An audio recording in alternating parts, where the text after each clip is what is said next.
Before we learn how to do the flat stitch, we need to cast onto our loom. So I'm going to be doing an E-wrap cast on. First we need to make a slip knot and stick that on our first peg, and we're going to wrap it around behind and come in front and go back around behind.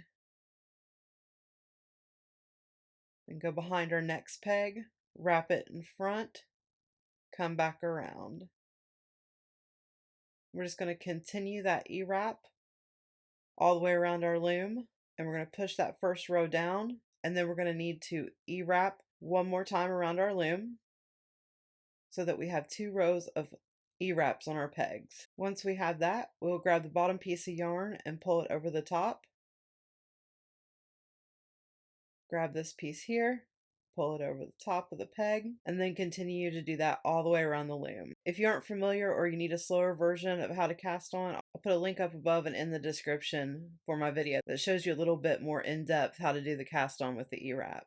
Now that we have our yarn casted on our loom, we can begin the flat stitch. This is a very simple stitch, and all we do is take our working yarn and lay it on our pegs above the yarn that's casted on.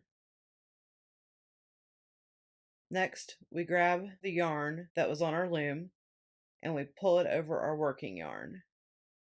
So this is laid down on top. Take our yarn that was on our loom and pull it up and over that.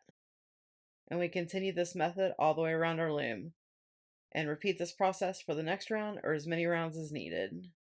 So as you can see, the flat stitch is very easy and is a very basic stitch in loom knitting.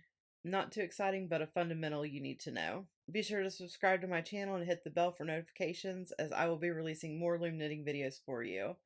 Have a great day, everyone.